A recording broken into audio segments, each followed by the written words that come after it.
Welcome to another episode of Knicks Home Court and NBA News. Well, I have been watching these games. I know I haven't put up any podcasts. I've been kind of busy lately, but I've been watching the games. And the first two games, I've been watching the games. And the one thing I got to tell you about the Knicks that you need to understand that I discovered early in the season when I said the Knicks will be going to the finals. I said that early in the season. I said it, I think in the last podcast or something like that. You know, Brother Man won his credit. No, but the reason why I said that, now I realize there's so much that goes into this team, right? But before I get into that,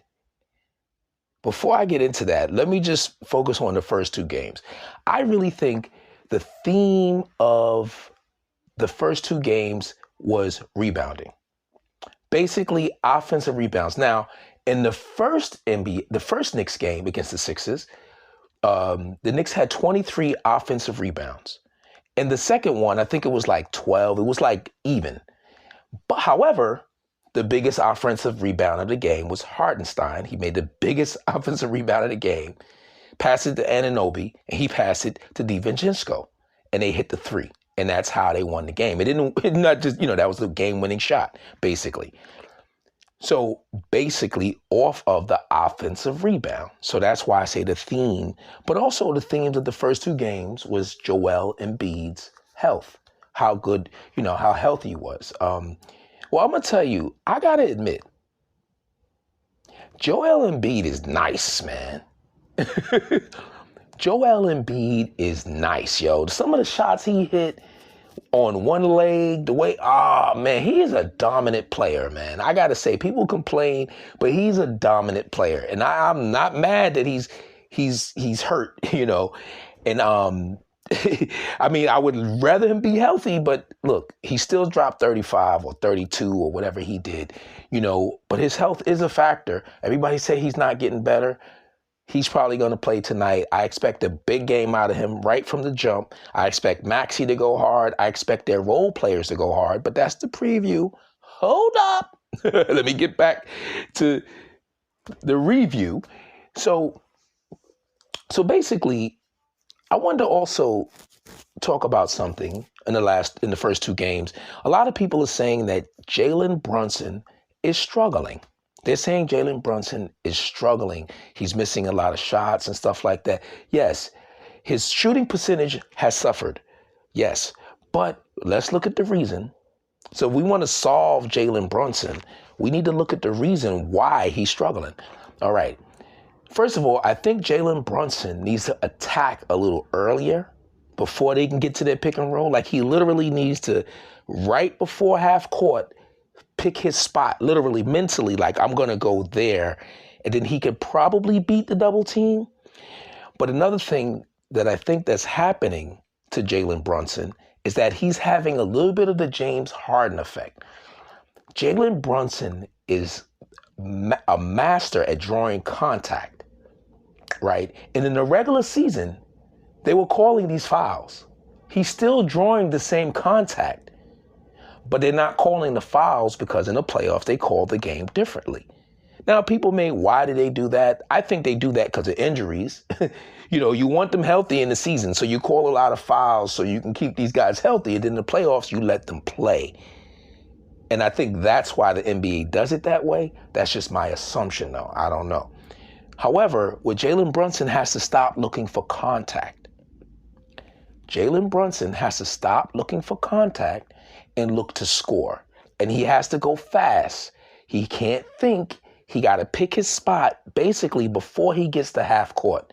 He got to know exactly, okay, where's the opening, where's the weak side, or where's the strong side? And it's funny, though, because their strategy against Jalen Brunson, I kind of like it for the Knicks. It's better for the Knicks because rule of thumb has always been to let the scorer score and lock down everybody else. So what they have done is basically kind of shut down Jalen Brunson, but other players have been allowed to do other things. Now, it's so funny with Josh Hart hitting these three-pointers, it literally messes up their game plan. It messes up their game plan because he's hitting at a way higher clip than they expected. Now they have to guard him. So what I'm saying is that in game 3, and now I'm going to move on, I guess, to my preview now. In game 3, I believe that in this game, I expect a big game from Jalen Brunson, actually. I think he's going to look at game film, and I think he's going to see that he needs to go early in the shot clock. He needs to go early. He needs to find his spots early, and he also needs to look to facilitate. Also, I think Anunoby is still looking to get himself going, right?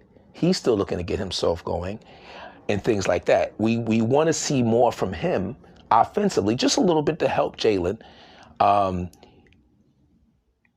And there's so many ways I want to go with this because there's so many discussions I want to have about where the NBA is going. Like, I think I pay attention to trends, and I really, want to talk about the trends that's going on in the league. Like, one trend is the young guys, the young dudes in the league is not trying to hear it. They trying to knock these people out. I love that. That's coming up in a future episode. I will talk about that. But again, this Knicks team is tough. Let me tell you something. I'm glad they made the comparison, but DiVincenzo is definitely John Starks. I'm from that era. I grew up in that time, and I got to say that he's a little better than John Starks, though. He's a little better than him, but he's John Starks, definitely. And Josh Hart is like another John Starks. Like, they literally have the 90s type Knicks without beating you up fully. So I'll just say this. My prediction for the Knicks game tonight, let me just say my prediction first. Let me get on to my prediction. And I believe the Knicks will win tonight. I think it'll be another close game, a nail biter, but I believe the Knicks will win tonight. I expect a big game from Jalen Brunson. I think he's going to figure that out. And stars usually play well on the road. The difference is DiVincenzo is going to play well. Josh Hart is going to play well. Anunoby is going to play well. Hartenstein is going to play well. Myers McBride is going, what people don't understand about this Knicks team, what I love about this Knicks team, and I'm getting hype as I talk about it, is this team is tough. And they have champions on their team that run on a high level. This team is tough.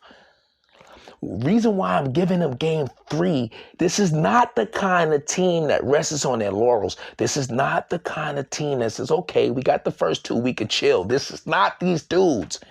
These dudes will go for the jugular because they're tough. They want to win every single game they're playing in. I love this team. I got to say that. I have respect for Maxey.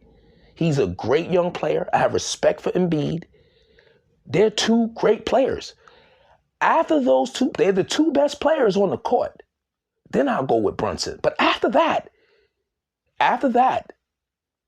our camaraderie, our supporting cast, our toughness, we're better in every area.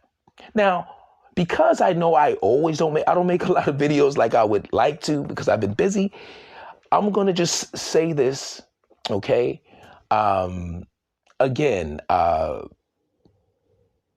predicted the Knicks would be in the finals because a lot of things happen and take place as far as injuries and things like that. But the real primary reason I predicted the Knicks would make it to the finals is because the toughness they have in their team.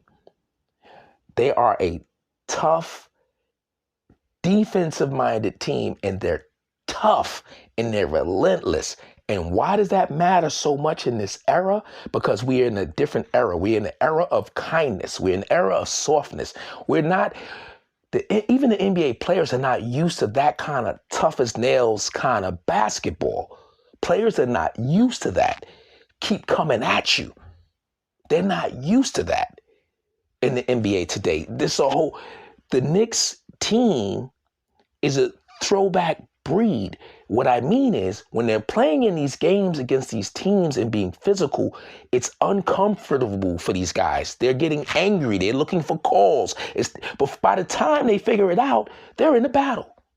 So what I'm trying to say is, the Knicks' actual toughness as a team, the fact that they have 3 guys who have won a championship in college, I think 2 championships in college. Please let me know in the comment section, because I'm not looking at stats right now.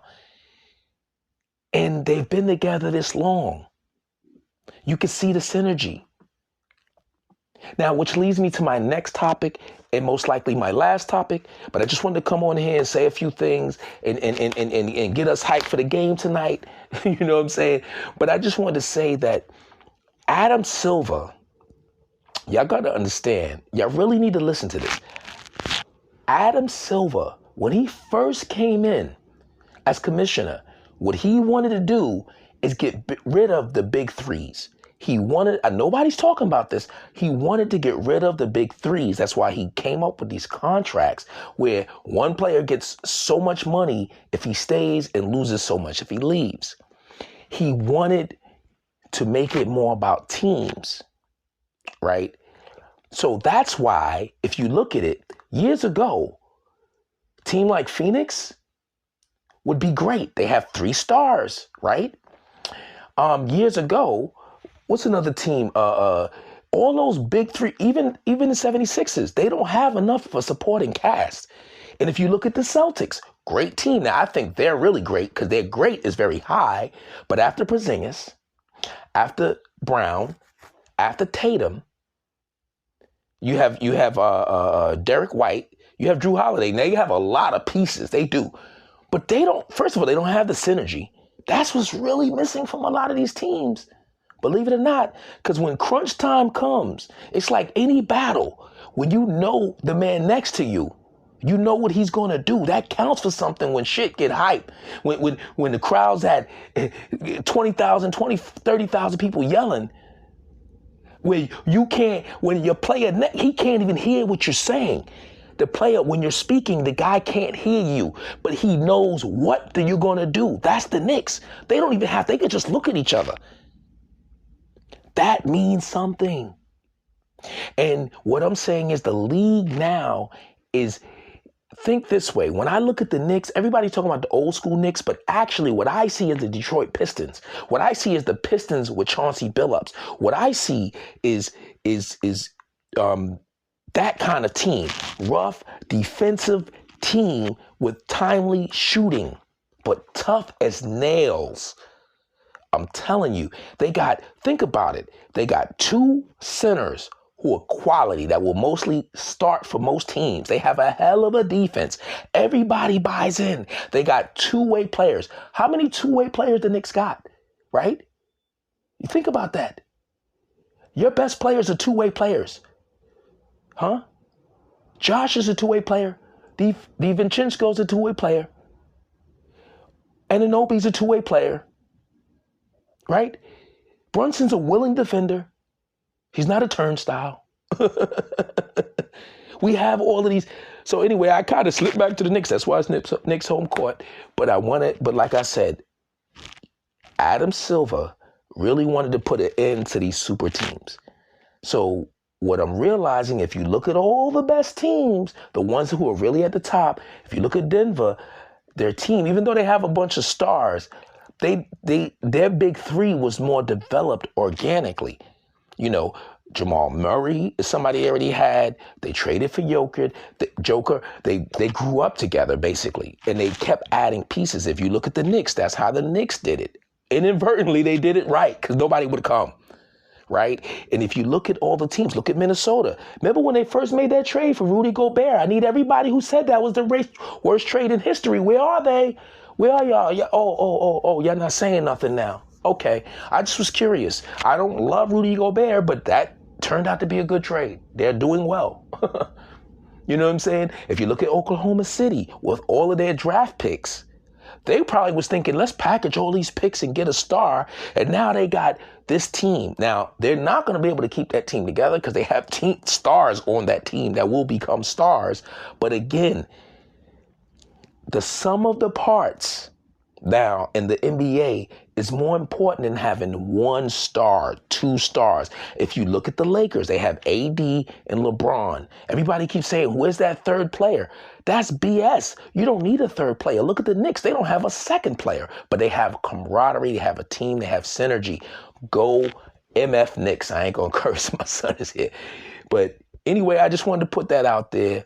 I just wanted to put that out there. I'm back. I'm going to try to do my videos. I try my best to get them out there, but I am super busy. But again, I love my Knicks. I'm a fan like the rest of y'all, and I just like to put my opinion out there with the rest of y'all. Whatever y'all think about it, let me know in the comments. Like, share, subscribe, and I'll see you after this victory tonight. Peace.